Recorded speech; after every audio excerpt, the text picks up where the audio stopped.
Hello, well, welcome to Object History. I'm going to start up a new video series here. This is going to be one of many if I continue with this, which I'm thinking of doing, because I live in Dallas and I've been fascinated with the Kennedy assassination for a long time. Mostly, though, it was just trying to fill a little bit of a gap to help. I know there's people who would love to visit Dealey Plaza, see the sites related to the assassination, not just the ones here downtown, but elsewhere.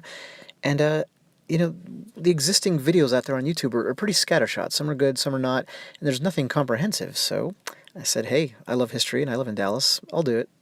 I also know the Kennedy assassination can be really confusing for neophytes. You try to get into it, whether you're reading or watching videos. It's just this, shotgun approach of information, and a lot of the videos are like that as well. So I want to take it just piece by piece in this video series. So here's the first piece, Dealey Plaza at large. I actually don't feel that a kind of object history methodology has been applied to the assassination, so I thought that was a little bit of a unique contribution. Let's collect some hopefully decent quality images and videos about the things, on the things related to them. There's a lot of locations, of course, in Dallas. And because I collect antiques, I have a couple of pretty unique things I can show you too later in the series. So let me pan across here and give you a nice comprehensive look. Just going from end to end, tracing the president's route, by the way. See, we're coming up to the Depository. And there's the infamous street he went down Elm, headed towards the Triple Underpass, which I'm standing on at the moment. There's the Grassy Knoll, obscured by trees. And here's a long shot, so you can see the degree of slope there that the car came down. Here's the window, quote-unquote the window, although actually that's one of the least controversial parts in terms of shots coming from there. See the trees coming into focus? Here I am underneath them, and that's important. Regarding the government's lone gunman theory, when you read about the first shot being obscured by trees, it's basically where I'm standing here. Of course, that was changed over time. And also, when you hear about it maybe striking a metal object, it would be whatever was here in 1963. You see the lamppost and the street sign or traffic light holder.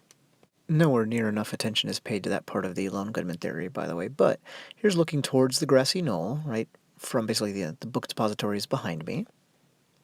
Here I'm standing about as far back as I can. I'm right up against the concrete abutment, looking down towards the Triple Underpass. So you can see the stone plinth that Abraham Zapruder stood on. We'll see that in detail in another video. And you can also see how well hidden the fence is, where, some say a shooter was. It's completely shrouded in shadow. Now here, look at the middle stone column of the bridge of the overpass. Right there in the center of the picture, or close to it, that is where James Tague was standing when he was struck by either a bullet or a piece of shrapnel. So important to remember there were 3 shooting victims that day. And here's a close-up. His location represents the furthest point from the depository where a bullet was known to do damage of some kind. And here's the view that he had, looking back up the hill, essentially. And now I've moved further back and over to the left just to give you a long-distance shot of the Triple Underpass. So again, just trying to give you the total context, sense of space. Here from the Triple Underpass, I'm looking to the left at the Grassy Knoll, so this is kind of the back of the Grassy Knoll, if you will.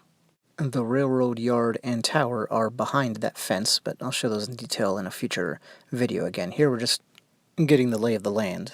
Speaking of, I think this is really important. Let's walk as far as we can in the other direction and try to take in the entire scene. So the so-called sniper's nest is all the way on the right, second from the top, that window, and then you can head over to the left, but we're actually out of space. This is how far I had to go back to get the entire crime scene, if you will, into one shot. The right side of the depository is at the very extreme right of the frame. It's obscured by that tree. And where James Tague was standing is all the way on the left. And this is the critical thing I wanted to get across. By my count, which I think is a very fair count, and according to the government's evidence, really, there's 14 points of damage caused by bullets, and they spread out across the entire area that we're looking at here. That includes damage to people, not just inanimate objects, by the way. So if you think, 3 bullets could do that much damage across that area, fired from a location, then that's, fair enough. But that's the logical constraint there. And here's the pavilion where I took that picture. Nobody, as you can tell, nobody ever goes over here. But you really should, if you're ever visiting, to, get the view all in at once. Speaking of that opposite side of the plaza, some say a shot was fired from basically the spot I'm standing on here, and giving you a sense of the distance, zooming out, and stationary.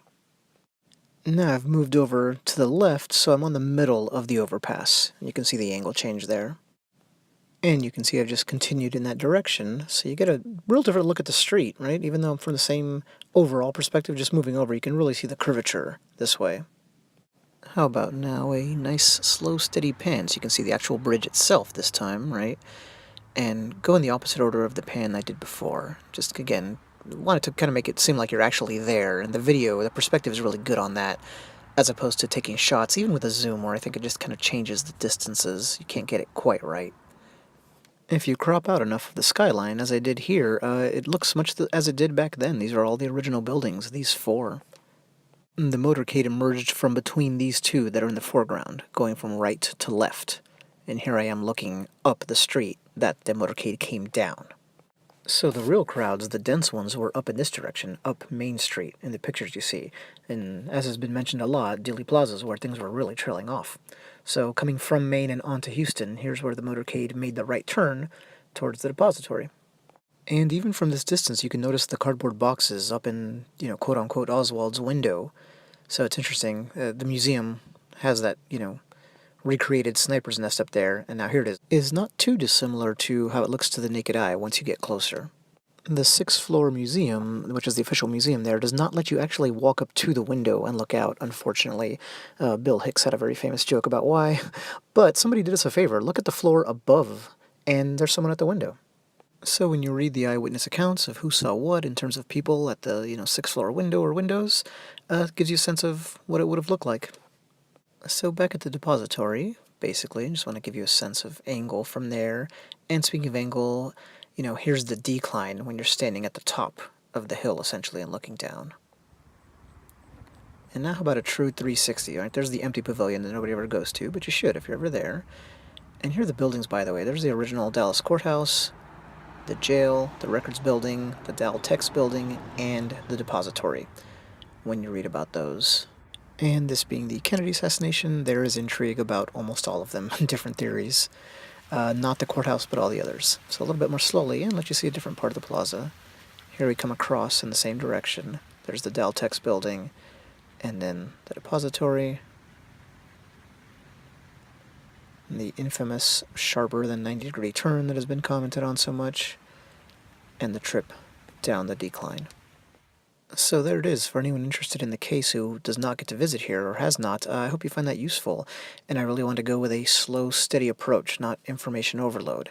And, didn't even get into detail on the Grassy Knoll, which is part of the plaza, but I'll get there later, because I want to give it the same treatment. And as mentioned, I'd like to do the same thing with other assassination-related sites throughout the city. Thanks.